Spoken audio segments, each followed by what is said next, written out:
When I was a kid growing up in North Carolina, I was a member of the Boy Scouts of America. I know it might seem corny as hell, but my time in the Boy Scouts honestly made for some of the fondest memories of my childhood.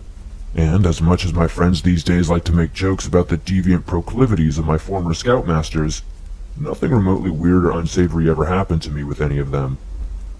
There was a lot of fishing, camping, fieldcraft, and community service. Just some good old-fashioned wholesomeness that gave my parents a break from me from time to time. Well, all except for this one time. So, one summer, my scout troop goes on this big camping trip up into the Smokies. For those unfamiliar with them, the Smokies, or the Great Smoky Mountains, are a part of the Greater Appalachians, and are also home of the Great Smoky Mountains National Park. One of the most highly visited national parks in the entire country. The name Smokies comes from the natural fog that often hangs over the mountaintops, appearing as large smoke plumes from a distance, and originate from organic compounds that are exhaled by the local vegetation. But excuse the high school science lesson, I'll get on with it. So, we're up in the Smokies, having a good time, when one night, while sitting around the campfire after dinner, one of our scoutmasters decides to tell us a creepy campfire tale. He starts telling us the story of Atlanta, which is the Cherokee name meaning Spearfinger, or one with a pointed spear. Spearfinger supposedly lived in the western part of North Carolina, right up in the Smoky Mountains where we were camped at the time, and her name referred to her long, slender, sharp finger on her right hand, which she used to slice up her child victims, whose livers she ate raw. As legend has it, she apparently clutched the stony skin on her right hand tightly, because her heart was hidden in her palm there. Our scoutmaster goes on to tell us how, because Spearfinger's skin was made of stone, she was invulnerable to arrows of the Cherokee, and her footsteps sounded like thunder as she walked along the mountainside. Whenever her deep voice rumbled around the hillsides, it would scare all the birds away, a warning sign to those she was hunting, as she sang her favorite song. I believe the translation would be, "Liver, I eat it." Spearfinger was also said to be able to take on the appearance of her child's victims' family members, often taking the form of a kindly old woman to trick her victims into feeling safe around her.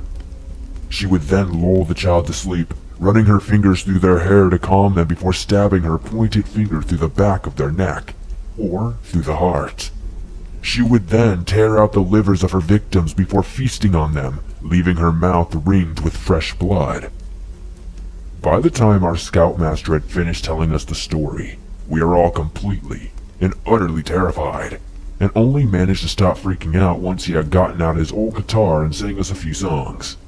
But that night, while back in my tent with a buddy of mine, I found myself totally unable to sleep.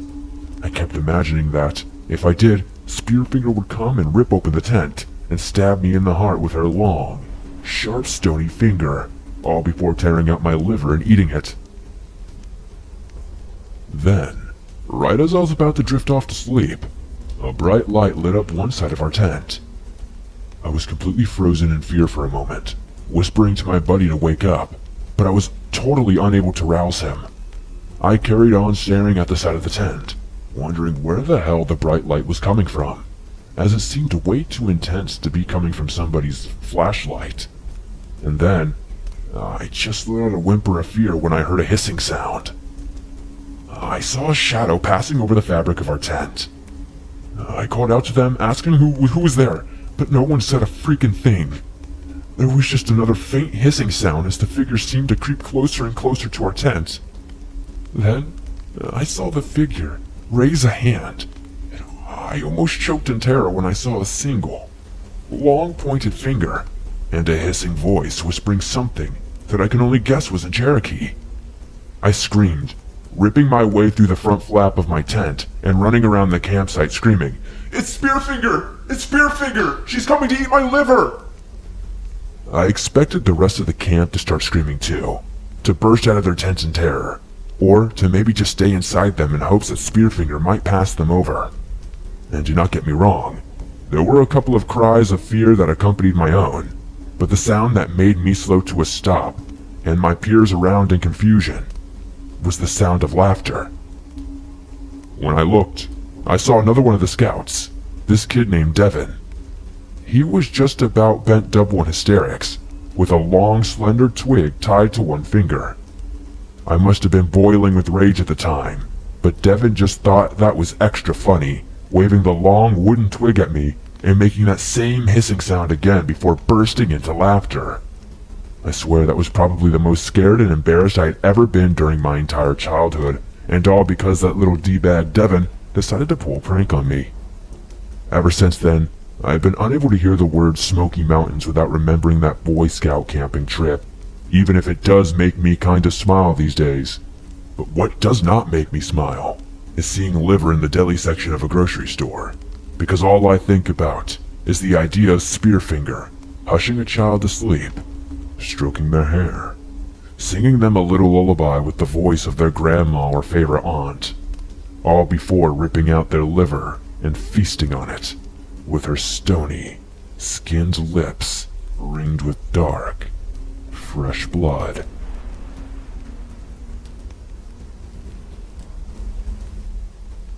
I live somewhere around Gatlinburg, Tennessee. I'm not going to give the exact location for privacy reasons. I love the outdoors and I always have, so naturally, I visited the Great Smoky Mountains National Park almost twice a month. I have seen many things, but by far the most horrifying thing that has ever happened to me was seeing a ravenmocker. For those of you who do not know what a ravenmocker is, it is a monster from Native American folklore, the Cherokee in specific, that eats the hearts of dying people. Anyways, I was walking on the trails with some friends of mine, Aaron and Derek. By the way, my name is John. So we were about a mile into the trail when we all heard the most horrifying screech that we have ever heard. It sounded like a cross between a raven and a person screaming in distress. What happens next was one of the few things that I can vividly recall. After the screech, we heard a very loud flapping noise coming from above the treetops. It was like what you would imagine a pterodactyl flying would sound like. You could tell it was big. We then saw the shape of what somewhat resembled a man, pterodactyl, and raven swooping above our heads. The best way I could describe it was leathery, with feathers. It was an abomination. It let out another screech as it looked back at us, and that is when I saw its eyes. They burned like the sun, and they were red and horrible. It was like a demonic red. We all looked at each other, and Aaron asked, "Was that a—" "No," Derek said quickly. "If you say its name, it will kill you too, you idiot." At the time, I did not know what a ravenmocker was. However, Aaron and Derek both knew what it was, both being part Cherokee, and that is probably why they never told me what it was. We booked it the hell out of there as fast as we could. I swear we ran at light speed back to my pickup truck and drove even faster out of the park. After the whole ordeal, I looked up what ravenmockers were and learned that I had probably killed it because it is said that they die soon after a mortal sees them. All in all, it was the scariest thing that has ever happened to me. Thanks for sharing my story, and remember that we do not know everything about this world, so always be wary.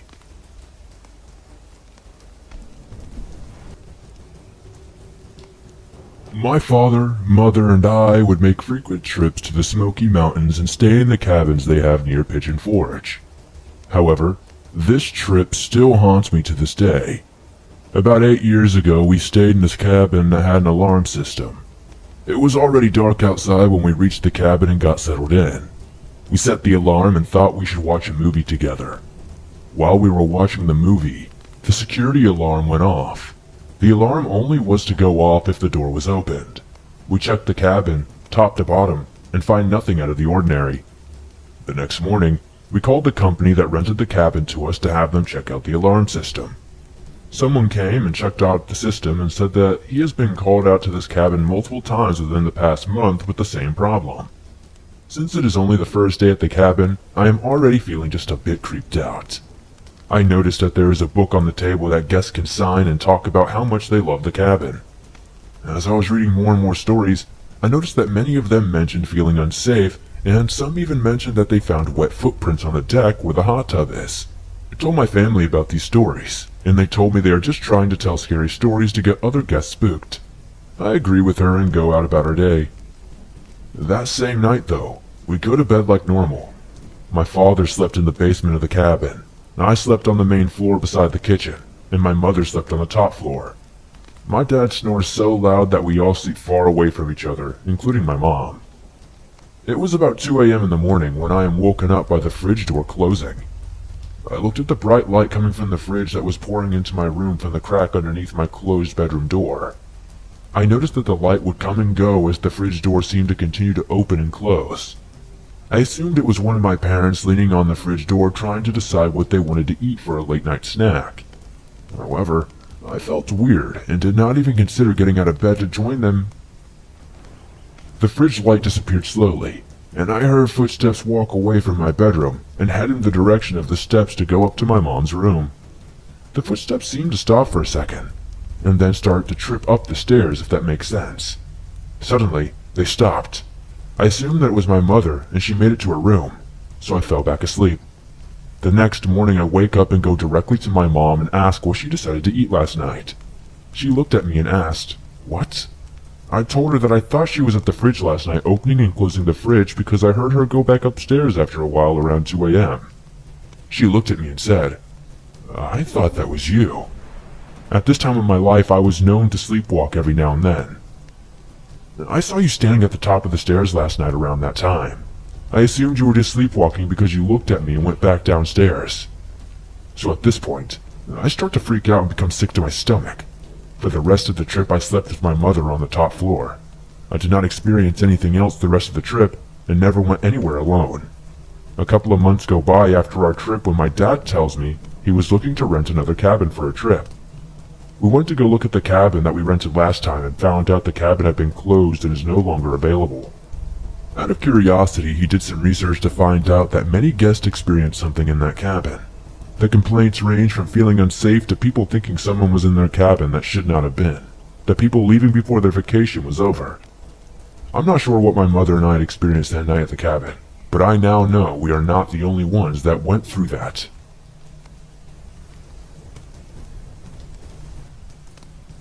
I live in the Smoky Mountains in northeast Tennessee. I personally believe that these mountains are some of the most beautiful mountains in the world, especially in autumn. Anyways, even with all their beauty, they come with many dangerous and unexplainable happenings. Whether that be bears, panthers, crazy hillbillies, or creatures that are unknown. This story that I'm about to tell you happened to my grandfather. I was born late in life and never got to meet him, but he was a very educated and faith-filled man. He walked to school every day in the freezing cold, snow, and rain. He read his Bible front to back numerous times until the pages were barely hanging onto the spine. I have no reason not to believe what he saw was real that night. What scares me the most about this story is that it happened on the very same road which I live. Let me give you a picture of what it looks like. I live in a hollow, which if you do not know is usually a dead-end road that has very few houses on it that are not necessarily close to each other. There are rarely any street lights in hollows, and now there were none in mine. My grandfather frequently loved to walk the dark road at night when he would visit his family and lived about a quarter of a mile up the road. The road is surrounded by dense forest on each side, so there is little to no light coming from the moon. I personally would never walk alone in the dark up that road, even if someone paid me. Anyway, one night my grandfather decided to go home after spending a whole afternoon with his family. It was already pitch black outside, but that did not bother him in the slightest. He had done it many times before and he felt perfectly safe walking these familiar roads. He knew everyone who lived on them and he had no reason to be afraid. It was winter, so he did not have to worry about coming across a bear and her cubs, which made it even less intimidating than it was for him normally. He said his goodbyes and started down the shadowy road. Everything seemed normal, yet it was much quieter this night. He did not pay that much attention to it though, because when snow is coming, it gets eerily quiet in the mountains. He kept walking.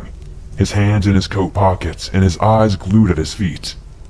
Even though it was close to almost completely black outside, he could still see just a few yards ahead of him. He looked up from his feet to glance at the road before him, and that is when he saw it. He saw a figure. The figure was inhumanly large. It was stocky and seemed to walk with a hunch. It had the shape of a human, but he could not make out any clothes or other features. It was just completely dark. He squinted his eyes and blinked a couple of times, and it was still there. It was walking in front of him at a brisk pace.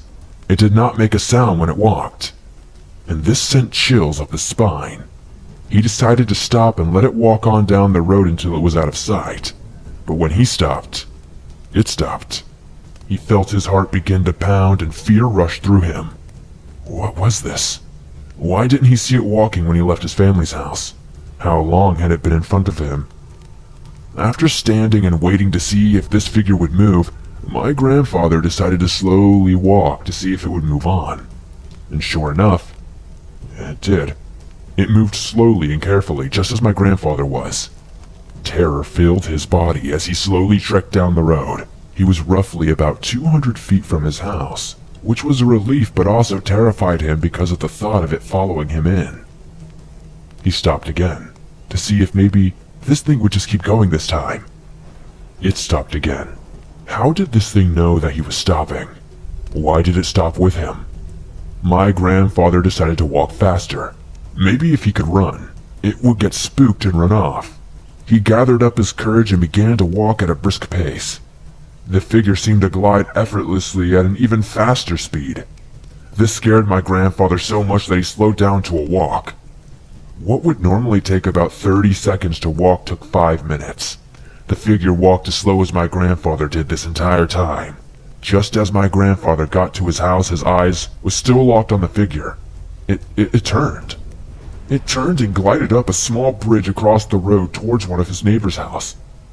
My grandfather ran into his house and locked the door, simply happy to be safe and sound. Maybe this would be the last time he would ever have to see that thing. Maybe he did not even see it. Maybe he was only tired from working in the tobacco patch all day. He shook his head and went to sleep, exhausted from the fear. The next day he headed down to the small gas station about a half-mile down the road. His friends and he always met up there to talk golf and goof around.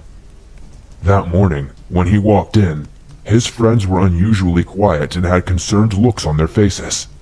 "What's wrong?" he asked them. One of them looked up at him, his face pale and eyes red. "John passed away last night. He had a heart attack in his sleep." My grandfather felt a pit grow in his stomach. He remembered the figure he had seen the night before. It walked straight across the bridge and right up to his neighbor John's house. My grandfather always said he believed it was death that he saw in front of him that night. He never understood why he saw it and why it seemed to follow him, but he never spoke to anyone except to my father, and my father told me. I believe he saw death that night, and I'm only glad it didn't choose him to be its victim that dark, cold night.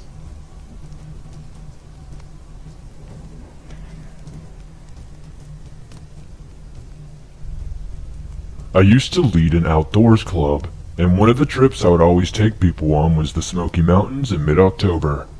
The Smokies are beautiful, and we would do a 4-night backpacking loop using the country, 3-walled shelters along the Appalachian Trail. The weather was perfect. Fall colors, cool nights, and the classic fog that gives the Smokies their name. It was our last night on the trail, and we were staying on top of Mount LeConte, one of the tallest mountains in the Smokies. I had reserved all the spots in the shelter, about 12, and there were no other campsites on top of the mountain, so I knew we would be relatively alone. Here's some background. Bear with me. The top of Mount LeConte has a western lookout point, an eastern lookout point, and a half-mile trail called the Boulevard that connects the overlooks that runs to the ridgeline of the mountain. The trail is covered by scraggly evergreens that cling to the top of the mountain, and there are 1,000-foot drops along the trailing edge. The shelter is about midpoint on that trail. All my friends and I decided that we would sleep under the stars next to the shelter because the Milky Way was incredible. Then at 5 a.m., We were all going to walk with our sleeping bags to the eastern lookout point to see the sunrise. We stayed up late, and my friend and I decided that he and I would just go to the eastern lookout at 3 a.m. and chat until the sun began to rise. It was a chilly night, about 27 degrees, and fog had just rolled in. It pushed through the dense evergreens and limited our visibility to the bright white cones from our headlamps. My friend and I grabbed our bear spray and sleeping bags and started walking eastward on the boulevard. Once we started moving, I realized how bad the visibility was. The trail snaked through the foggy trees, and you could never see what was around the next bend. There were reports of bears in the area, so I kept my bear spray out and made as much noise as I could. The fog rolled through the trees like a haunted house. As I turned a bend, I nearly run into a man. He is standing alone in the middle of the trail facing me, not moving, with no flashlight, at 3 a.m. in the wilderness, just standing in the pitch dark. I also realize he is wearing a t-shirt and only has a small book bag. Keep in mind, it is about freezing outside. With bear spray leveled, I stammer, "Hello?" No response. I asked him where he is coming from and where he is going. "I don't know." His facial expressions look lifeless. I ask him where he is planning on sleeping tonight, given that he has no gear. "I don't know. With you?" Hell no. I could put it together quick. This guy was on a lot of drugs. He eventually admitted that he had walked from a town that is about 30 miles away, but he kept on saying he wanted to stay with us at the shelter. Then, he would speak nonsense. Suddenly he said, "I'm being followed by a dog." I figured he was just seeing things, so I asked what it looks like. "It's big and black and has an orange collar." Oh no. I realize that it is probably one of the tagged bears in the park. This sketchy guy is being stalked by a bear, and leading it towards my friends who are sleeping in a shelter. I tell him I know of a spot he could stay, a luxury cabin compound about 15 minutes down the mountain where they can call the MPS. I tell him to walk in front of me, and I start directing him where to turn. I figured if he tried something erratic, I could blind him with my light and follow up with the bear spray. I eventually get him down to this cabin, and wake the employees to let them know he needs help. They tell me I can leave, so I head back to my friends and tell them what is going on. Before I go to sleep, I jog back down to the rangers to make sure everything is fine. They say, "We don't know where he went. He stepped out the door, and now we can't find him."